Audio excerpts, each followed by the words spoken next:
जोंनि बायदिसिना बुखिदों मोनसेबो फर्मुला बिथांमोना मिलायाखिसै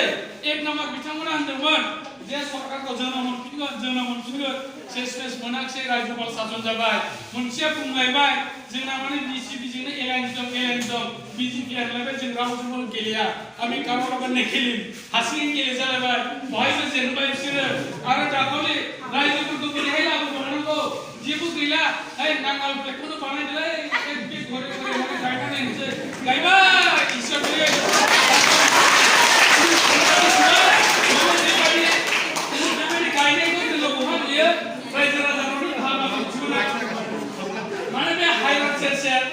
होटेल को भाबा होना कि पांजाबी भाषा में ओवाइसे जों माने बिराद गायनाय नुयोना हाउदिखौ गायनाय नुयोना जों नुबाय दिनै थाइजौ बिफां खान्थाल बिफां गासिबो नांगालनि प्लेन गोजा बेजोंलाय नों मा देरहानो बे थाइजौ बिफां खान्थाल बिफां थालिर बिफां भरनि नामा बियो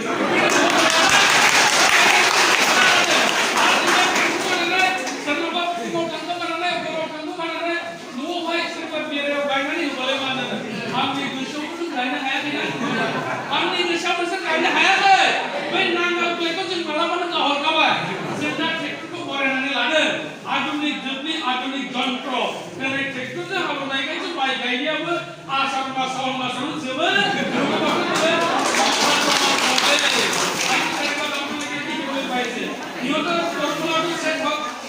সব মানে সেই গৈ পেলাই এটা কাম কৰিছিলে মানে ঘৰে ঘৰে বছৰ কোবা মানে রাস্তায় ঘাটে নাঙ্গল প্লেট দিব মানুষবিলাকে আকলি লওয়া নাই এই বসে কি ভোট দিব নাকি আমল বসে ভোট দিব নাকি রাস্তার কাগজ গাড়ি দিলে প্লেটে ভোট দিব নিদিয়ে মানুষে ভোট দিব আপনি যোজনাকে আপনার ঘরত একটু লগাই দিলে কি আপনার মনত কিন্তু ঝান্ডাটো দিব পাৰিব নোৱাৰে কেতিয়াও মানুহবিলাকে নাঙ্গলৰ যেটো মনোভাৱ এইটো আগতে চোখ পেলাই দিছে কাৰণ এতিয়া ট্ৰেক্টৰৰ যুগ আধুনিক যুগ মানুহবিলাকে এতিয়া গৰুটি হাল নাপায় মানে জাগা নাই আজিকালি না গৰুৰ দাম বহুত আছে কিনিব নোৱাৰে নাঙলটি হালাব হ'লে দুটা ম'হ বা গৰু লাগিব তাৰ পিছতে থাকিব এটা দি নোৱাৰে আৰু ট্ৰেক্টৰটি হ'লে সোনকালে হৈ যাব আজিকালি ট্ৰেক্টৰ থকাৰ কাৰণে আষাঢ় শাওণ মাহতে ধান কৰাটো শেষ আগৰ দিনত কি হৈছিল ভাদ্ৰ মাছ শেষ হৈছে আমি গাইছিলোঁ এনেকুৱা ধৰণৰ তাৰ কাৰণে সিহঁতৰ বস্তুটো একো নাকাটে এতিয়া লাষ্টত কি কৰিছে গাঁৱত যাব এটা দোকানত ক'ব এই ভাই এইটো লওক কিন্তু লোৱা মানুহ নাই টাকা ৰান্নানে সেই টাকা লাগা মানসিন দিয়া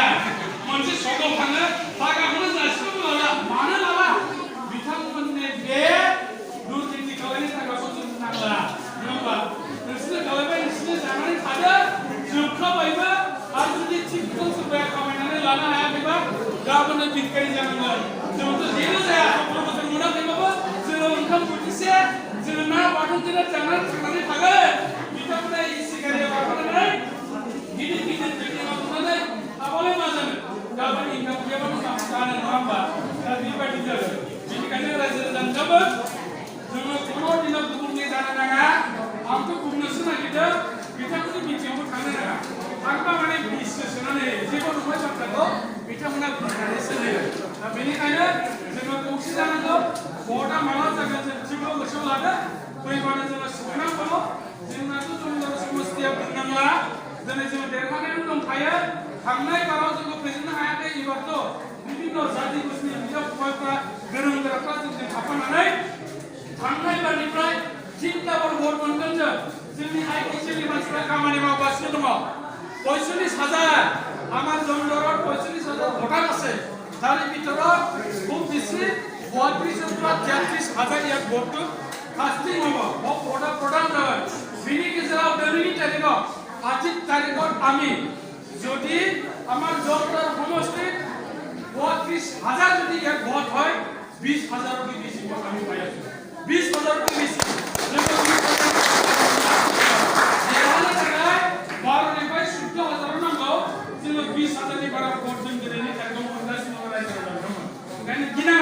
जों देरहाखाबाय बिथांमोना जि किंना बेखौ रावबो खोमायावबो लाखाया आरो जाय केन्डिडेट जि केन्डिडेट আমি তো দেখিছোই 10 বছর ইএম কিবা কিবি হৈ গ'ল আমাৰ কাৰণে এতিয়া দিয়া নাই আৰু 17 বছৰ ইহঁতে সরকার কৰিছিল আমাৰ ইয়াত দিয়া নাই কি কোকৰাঝাৰৰ হে মানুহ আমাৰ ইয়াত বা কি কৰিব ইয়াত ৰাস্তা ঘাট নহলে একো কাম কঠি নহয় এই রাস্তা দিয়ে মানে আহা যাওয়া নকরে ইয়াত মানে ব্রিজ নহলে ওটা কঠিন হয় এই ব্রিজত কেউ না থাকে এই ব্রিজত আহা যাওয়া নকরে ইয়াত হসপিটাল নহলে কেউ একো কঠিন হয় কক্ৰাঝাৰত ডাঙৰ ডাঙৰ হসপিটাল আছে তাত কৰিব তাত বিনিখানে বেবানি বিটামিনি সানডে যাইবা বিটামিনি কি বিটা জিনিলা মানে ভাবে আপনা লামা যাবলে মা কটি প্রশ্ন যায় ওই হসপিটাল যাবলে মা জানে গাওরবে ক্লিক দিয়ে কষ্ট মোবাইল করো যাও বিনিখানে কথা লাগি যা যাও বেবানি কিছু করিবে মানে বিটি বিটিলা যে পয়সা তো নাইবে নাটাই যেন মনসে সুষ্টি সরকার নাঙ্গো যেন মজা সরকার নাঙ্গো যাই সরকারা বিভিন্ন জাতি গোষ্ঠীকে ফটাইলে লাগানে जों जौगानायखौ लाबोबाय दिनै बिथांमोना होनदों बिटिआर एकरा जेबो गैयानो खालि नामल' सोलायदों नाम सोलायनाय खिन्थु गोदान जादों नामा होमबालाय बिटिसिआबो बिएसि थाबाय थानांगौमोन ना बिनि सिगां बिएसि नंगौना नङामोन होमबालाय मानो बिएसि नाम लायाखै बिटिसि जानायखायसो सासनाबो सोलायदों दिनै बिटिआर नाम सोलायनाय खिन्थु सासनाबो गोदान जादों दा बिथांमोना थगायदों ओमफ्राय जायगा जायगा दाना बुंलाय बियो बिटिआराबो मोजां जों गाज्रि बुङाखै रायजोफोर बेबायदि होनलायबाय आरोखि दैदेनगिरिफ्रासो थगायदोंलायनो सोर दैदेनगिरिया थगायदों बहायथ' प्रमद बर' हारसिं हैयाखै इन्डिपेन्डेन्ट जेसेबां जोंनि दैदेनगिरि बिथांमोन दं सावरायलायनानै बिथांमोनानो हैदों दा माखासे लिडारफ्रा बिसोरजों बायजादों बेथ' जोंनि दाय नङा बिसोरो लायखांनायनि उनाव सोरजोंबा बायलाय फानलाय खालायनाया जोंहा बयले नागिरना गैया जोंना जाहैबाय रायजो राजाफोरनि थाखाय ओनसोलनि थाखाय मोनसे मोजां बिटिआर सुक्तिखौ जों मोननो हादों बे बिटिआर सुक्तियाव बिराद मोजां मोनसे लिरनाय दङ जों बिथांमोनखौ सोंनांगौ क्लज नाम्बार 3A दिनै बेखौ लानानै सनितपुर आरो बिश्वनाथ खाथिनि थानाय माखासे मानसिफ्रा दिनै रंजाखांदों मानो 3 नाम्बार क्लजनि 3A आवहाय लिरनाय दङ जे लिरनाया बिएसि आरो बिटिसिआवहाय लिरनो हायाखैमोन सुक्तिकारिफ्रा लाबोनो हायाखैमोन बे जाबाय मा हरै थानाय मानसिफ्राबो बाव हाबनो हागोन होननानै लिरनाय दङ दिनै बेखौ लानानै हरैनि मानसिफ्रा रंजाखांदों जे मोननै सुक्तियावहाय बिएसि आरो बिटिसिआव बेबायदि लिरनाय गैयामोन जे हरैनि मानसिफ्राबो बाव हाबनो हागोन होननाय दिनैसो लिरनाय नङा जों सोलोंबाय थानो हासिगोन दिनै बिथांमोना बेखौनो होनदों जेबो गैया होननानै बिटिआर मोनफ्रोमबो रायजो राजा नोंथांमोन जों बिटिसिआवनो संकटनिफ्राय लानानै बासुनिसिम थांबा सानसेयाव थांख'जोबनो हाया जों जुदि बिटिआर जायोबा आरोबाव लावसिन जासिगोन आयौ माथो जोंनाबो जायगाया जोबद'आलाय होननानै बुंलायलायगोन जोंनि मानसिफ्रा बेबायदि जागोन दा बिथांमोननि गिनाया बेल'नो जोंथ' होनदों गिनो नाङा बाव बर'जों लोगोसे बिभिन्न जाति गोष्ठीनि उन्नतिनि थाखायसो खामानिखौ मावनाय जागोन आरो बयनिबो थाखायसो लाबोनाय जागोन 17 बोसोराव मावनो हायाखिसै नालाय नैबे इउपिपिएल दोलोआ जुदि सरकार जायोबा बिथांमोना 5 बोसोरावनो हाइफाइ खालामजोबसिगोन मानो এইবাरनि सुक्तियाव बिटिसिआव जेसेबां थाखा मोननाय जादोंमोन बिनि 3 गुन फैनानै दं रायजो नोंथांमोन दा बिथांमोना बेखौनो हास्थायदों लुबैदों जोंखौ हमनो आरो जोङो बिटिसिनि थाखाखौनो जाख'नो हायाखै बेखौ जोङो मोनबाय बिटिआरखौ जुदि मोनोबा 3 डाबल फायदा फैबाय बेखौ जुदि लब जानानै जिबौ बाबोनि सालायसो लाखिगासिनो बिथांमोना खिन्थु हानाय नङा मोननाय नङा रायजो राजाखौ हाया दा बेनिखायनो रायजो राजा नोंथांमोन जोङो गिदिंबायनो था जोंनो उन्नतिखौ नांगौ जोंनो जौगानायखौ नांगौ दिनै जोंना गोबां फरायसालिफ्रा बायफ्लेबाय थांबाय जोंनि फोरोंगिरिफ्रा बिथांमोना गोसारनो बायजोब्बाय नै जोंनि मानगोनां साराबो जाम्फुगिरि आथिखालाव खामानि मावगासिनो बिसोरबो जायाखिसै नाथाय एबारनि एकर्डनि गेजेरजों आं दहायनो खिथाबाय जोंना डिपार्टमेन्टआबो एबार 47 जासिगोन सिगां 39मोन फरायसालिफोरखौ नोङो एलपि स्कुलनिफ्राय लानानै कलेजसिम सरकारिकरण खालामनो हानाय पावारखौबो जों मोनबाय थांनायफोरावथ' मोननो हायाखैमोन दिनै पुलिस जों एसपि खौनो होन डिसि खौनो होन बिथांमोना बिटिआरनि सिङावसो थानांसिगोन बिटिआरआ जेखौ बुंगोन बेखौसो खामानि मावनांसिगोन थांनाय बाराव डिसिजों एसपिजों चिफनि सिङावहाय गैयामोन नाथाय जोंनि दिनै सिङाव फैबाय बेसेबां पावार दङ नङा होमबा मोजां मोजां पावार होदों जायफ्रा दिनै बिसिडिसि दंमोन नङा होमबा दा बिसिडिसिआ थानाय नङा बिसिडिसिनि जायगायाव गाव उन्नयन परिषद गामि जौगाखां आफाद थासिगोन जोंनि गामियावनो मोनसे आफाद दानानै लागोन आरो बे थाखाखौ जे थाखाया फैगोन जोंनि ओनसोलाव जों मा खामानि मावनांगौ डाइरेक्ट सेन्ट्रेलनिफ्राय फैनाय जागोन जोङो बेखौ बिटिसिआ होनाङा बिटिसि सरकारा खालि नायफामनांगौल' जे सेन्ट्रेलनिफ्राय थाखा फैनायखौ नैबे गामिया माबायदि मावनो हाखो ना बै गामिया मावनो हादोंना हायाखै ना बिथांमोना स्किम मोननाय जायाखिसै नामा बेखौ जोङो खालिबोल' नायनांगौ नाथाय थाखाया गोजौनिफ्राय फैजोबो दिनै बेबायदि जाबाय दिनै बिटिसिनि थाखाय बोरै फैयोमोन डाइरेक्ट सेन्ट्रेलनिफ्राय बे आसाम सरकारनाव फैयो आसाम सरकारनिफ्रायसो ओमफ्राय बिटिसिआव हाबफैयो नाथाय एबारना मा जागोन बिटिआरआव डाइरेक्ट फैगोन रायजो राजानिफ्राय सेन्ट्रेलनि थाखाया आसामजों हाबनांला मालायनि न'आवहाय हाबनांला डाइरेक्ट गावनि न'आवनो हाबफैसिगोन दाना हजोंनिफ्राय फैनानै डाइरेक्ट गावनि न'आवनो हाबफैसिगोन माया रायजाखो जेखौ बिसोरो 17 बोसोराव मोननो हायाखैमोन जेखौ जोंनि मानसिफ्रा 17 बोसोराव बेखौहाय मिन्थिनोनो मोनाखैमोन दिनै एथ' मोजां मोजां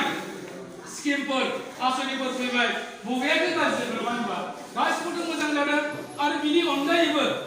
नोंथांमोना एकर्डआव नायदों सुथियाव नायदों बोसोरसेयावहाय 500 कोटि करि आलादा बियो फैगोन बेखौ नों लामा होनाङा नों बेखौ जाम्फै बानायनाङा बेखौ नों बेबायदि न' लुनाङा मानि थाखाय हरनाय जादों बेखौ जोंनि स्पेसियेलि जोंनि कृषकफोरनि थाखाय जोंनि फरायसाफोरनि थाखाय जोंनि महिलाफोरनि सेल्फ हेल्प ग्रुपनि थाखाय बेफोरबायदिनि थाखाय अनसुंथाइ होनो थाखाय बे थाखाय एक्सट्रा फैगोन আপোনালোকে শুনি এবার বহুত ভাল পাব আনন্দিত হব যে এবার বিটিআর একর্ডৰ যোগেদি 500 কোটি মানে এক্সট্রাকে আহিব 3 বছৰৰ কাৰণে 1500 কোটি টকা এই টকাটো ৰাস্তা বনাব নালাগে এই টকাটো বিল্ডিং বনাব নালাগে এই টকাটি ব্ৰিজ বনাব নালাগে কি হৈছে আমাৰ সাধাৰণ কৃষকসকলৰ অনুদানৰ কাৰণে আমাৰ সাধাৰণ কৃষক পৰিয়ালৰ যিসকল ছাত্ৰ ছাত্ৰী আছে ইহঁতক অনুদান দিয়াৰ কাৰণে আমাৰ সেল্ফ হেল্প গ্ৰুপ আছে মহিলাসকলক ইহঁতক মানে সহায় কৰিবৰ কাৰণে বিভিন্ন শিক্ষণক বিভিন্ন আমি रोगों আমি ভুগি থাকো কিন্তু আমার টাকা পয়সা নটক কাৰণে ভাল শিক্ষিত দিব নোৱাৰো তাৰ কাৰণে বেলেগ যে অনুদানটো আমি ইয়ালে আহিব তাৰ কাৰণে ইয়াতে উন্নতি হ'ব এইটো 100% আর আমার ওচৰতে ইয়াত বছৰগাঁও অফিস হ'ব জাৰাগুৰি অফিস হ'ব সংকোচ নদীত আকৌ এটা ব্ৰিজ হ'ব সংকোচ दै নিসাयाव बै बारु बिसोरनि थांनाय बायदि मोनसे ब्रिज जावसिगोन बिदिनो लामाबो जासिगोन बबेयाथ' गाज्रि जागोन नङा होमबा बुंख'नो हाया रायलायख'नो हाया ओरैबायदि मोजां जिनिसखौ जों मोननो हादों सेन्ट्रेल इउनिभार्सिटि हिसाब गैया अर्गेनिक इउनिभार्सिटि केन्सार हस्पिटाल बायदि मैया जिनिसा जोंनाव फैजोबसिगोन ইয়াতে কৈ আছে বোলে বিটিআৰত একো নাই বহুত বস্তু দিছে বিভিন্ন জাতি গোষ্ঠীৰ কাৰণে নামাকৰণ কৰি পেলাই ভৱন কিবা কিবি সব কিছু দিয়া হৈছে এইটো পেকেজৰ লগত আহিব কিন্তু আমাৰ যিটো বিটিআৰ চৰকাৰ পিছলৈ বিটিআৰ হৈ যাব বৰ্তমান বিটিসি বুলি মই কৈছো বিটিসি চৰকাৰৰ আওতাত যিমানখিনি টকা পান আহিব এইটো দ্বাৰা আমি বেলেগে আকৌ মুক্তি কাম কৰিম গতিকে কাৰো অসুবিধা নহব আৰু ইয়াত 8টা ডিপার্টমেন্ট যেটো দিয়া হৈছে এই 8টা ডিপার্টমেন্টের ভিতৰত যেটো ইলেক্ট্ৰিসিটি ডিপার্টমেন্ট এতিয়া আমি কারেন্ট দিবলৈ গলে মানে কালবা ধৰিব লাগে কিবা কৰিব লাগে বিটিসি একেই নকৰে কৰিবও নোৱাৰে আসাম গভৰ্ণমেন্টত যাব লাগে এতিয়া বিটিসি মানে দিব পাৰিব কারেন্ট কব জুলু হৈ আছিল সিগান আসামত কানাগো লাইলাই নাগো মমনামনে বিটিসিটো কালে কেন জিব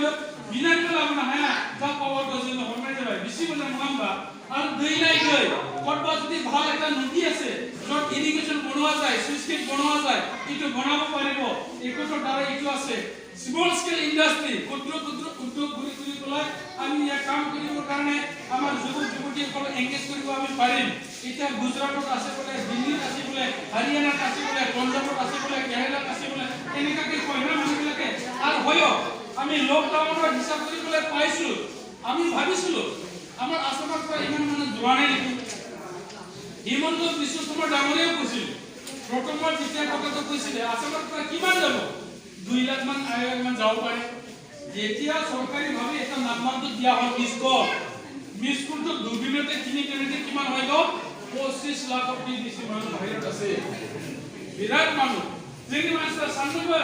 যে বাহিৰত কিছু মানুহ না হ'ব না হিমন্ত বিশ্ব শৰ্মা বিধানসভা বুন্দুমান আসামে বুলি ইসমাকে থাঙ্গে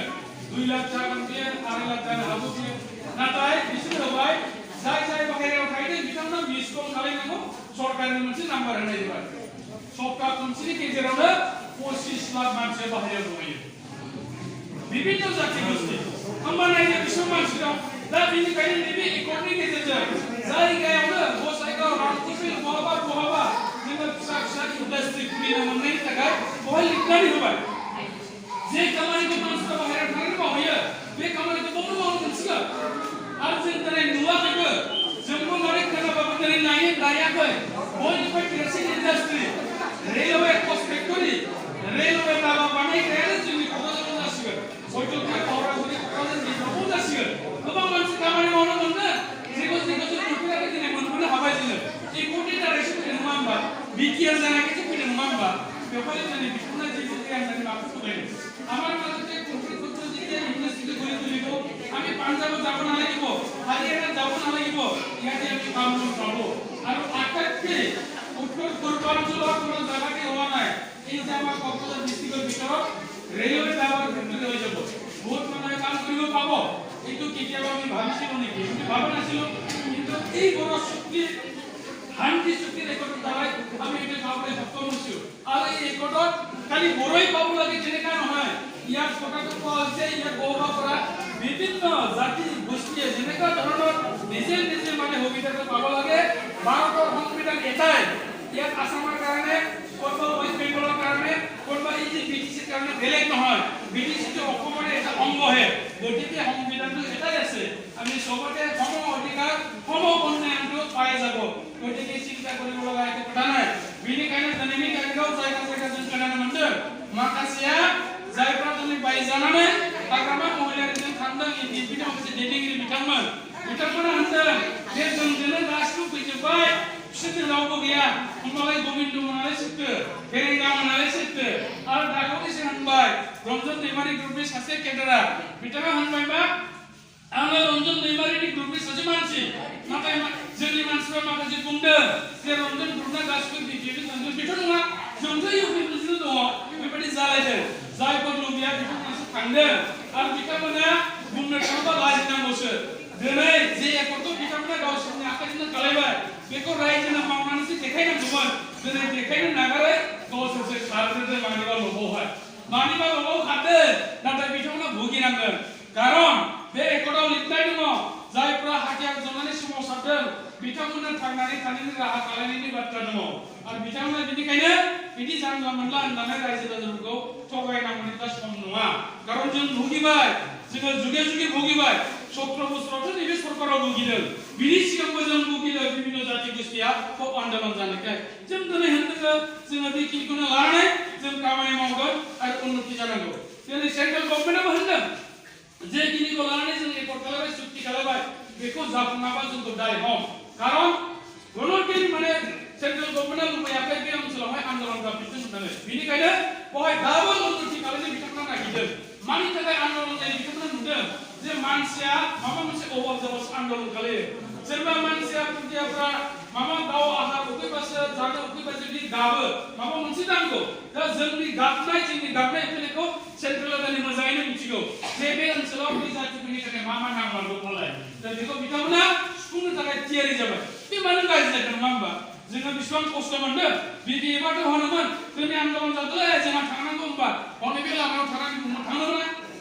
गारिया खारनो मोना साबि स्कुल लायगासिनो नङा होमबा जायफ्रा आन्दोलन माने गिनानै खारोमोन बिसोरलायनो दिनै आलादा रायजोनि बाथ्रा बुंफिननो नागिरदों आन्दोलनखौनो गिनानै खारगासो बिसोरो आन्दोलन होनबा माने बिथांमोना हांगौबो जायो बां थांगोन नङा होमबा माने थांनो मोना मानो मोना लाजिनांगौ बिथांमोना गतिके जे एकर्ड जाबाय बेखौ गोसो गोथारै नाजावनानै लानांगौ मोनथाम एकर्ड जानायाव दिनै बयबो जायफ्रा मोजां साननो गोरों बिथांमोना बरायनानै लादों बिसि एकर्डआवबो जों बरायदों बिटिसि एकर्डआवबो जों बरायदों बिटिआर एकर्डखौ बरायनांगोन नङा होमबा बे बयनिबो थाखाय जौगानायनि थाखाय आरो जोङो मोनसे फोथायजाथाव सुलुंनिफ्राय जोङो मिथिनो मोननाय जादों जे सेप्टेम्बर आरो अक्ट'बर सेप्टेम्बरनि उनाव मास मोननैसोनि गेजेराव इन्डियायाव कोनो जायगायाव माने निर्वाचन फाथिनो मोना इलेक्शन खालामनो मोना बेनिखायनो मोनसे साधारन जोङो हमनानै लानो हायो जे सेप्टेम्बर मासावनो बे इलेक्शन जाथारगोन दाखालिसो सरकारा मोनफ्रोमबो साब डिभिजननि सिङाव थानाय मोनफ्रोमबो बे बियाबनि सिङाव थानाय अबे भट सेन्टाराव बेसेबां मानसि दङ बेखौ साननो थाखाय बिथांमोना समाय हरबाय आरो बिथांमोना साननानै सरकारनो जमा होफिनबाय दा बेखौ नायगासिनो दङ बबेबा भट सेन्टाराव जुदि मोनसे दङबा मानसि बुरजाबा मोननै खालायगोन बहाबा मोननै दंखायोबा मानसि बुरजाबा मोनथाम खालायगोन मानोना फाक फाकैनो लाइन थानानै बहा थांनांगौखाय बेबादि मोनसे बेबस्थाखौ खालामनाय जादों गतिके जों हमनानै लानो हायो भटआ जागासिगोन दा बेनिखायनो मोनसे खोथाखौबो जों दा गोसोआव लानांसिगौ जे देरहासार सरकार दानांगौ बे खाथां खासै गणति लिबार बिटिबार सरकारनि सायाव कुनु भरसा गैला आस्था गैला मानसिफोरनि मानो होननानै बुङोबा बिथांमोननि सायाव बयहाबो फोथायनाय दंमोन सिगां समाव जे बिथांमोना आन्दलन खालामबाय रायजो राजाखौ लानानै रायजो राजानि थाखाय बिभिन्न जाति गोष्ठीनि थाखाय बिथांमोना खामानि मावगोन नाथाय नुबाय बोसोरबा नायबाय गैया आरो 10 बोसोर नायबाय गैया 15 बोसोर नायबाय जेबो गैसिना आरो होनबाथ' बिथांमोननि जालिया दा बेनिखायनो सारा बिटिसिआव थानाय रायजो राजा बिथांमोननाव मोनसेल' साननाय मोनसेल' मिजिं बे जाबाय जों सोलायनाय लाबोनांसिगौ आरो बिटिसि ओनसोलाव सोलायनाय लाबोनांसिगौबा मोनसेल' राहा लामा दङ बे जाबाय इउपिपिएल दलनि गेजेरजों सरकारखौ बानायनायनि गेजेरजों जों सोलायनायखौ लाबोनो हागोन बेखौ मिथिनानै बेखौ साननानै दिनै विभिन्न जाति गोष्ठीनि मानसिफोर साननो हनो गोरों बुद्धिजीबीफोर विभिन्न छात्र नेताफोर जोंनोहाय जब जानानै बिथांमोना खामानिखौ मावदों जाहाथे गोदान सरकारा फैनानै जों लोगोसेयै जोंनि बे ओनसोलाव उन्नतिनि खामानिखौ मावनो हायो दा बिथांमोना फैनानै मोनसे बाथ्रा बुङो जे बे ओनसोलाव जेबो गैयामोन जोङो बिटिसि जानानै बिपिएफ सरकार जानानै जों खालायदों बेबायदि बिथांमोना बुङो नाथाय मानगोनां रायजो राजा नोंथांमोन जोंनि बिटिसिआव बेसेबांथा डिपार्टमेन्ट दंमोन नोंथांमोना सोरबाया मिथियो सोरबाया मिथिया खारन जों बेखौ रायलायाबो जोंनि बिटिसिआव 39टा डिपार्टमेन्ट दंमोन 39टा डिपार्टमेन्टआव बिथांमोना बबेबा मोनसे डिपार्टमेन्टखौनो मोजाङै खामानि मावफुंनो हायाखै खालि बे मोनफा मोननै लामाखौ लानानै बुङो बेखौथ' जाखायाखै जेब्लाबो बुङो आरो जों बेखौ खालायदों बैखौ खालायदों डिपार्टमेन्टआथ' मोनसेल' नङामोन 39टा डिपार्टमेन्टनि गेजेराव मा खामानि मावखो नङा होमबा जोंनि लामा सामाखौ मावनो थाखाय बावहाय माने हिनजावफोरनि डिपार्टमेन्ट दङमोन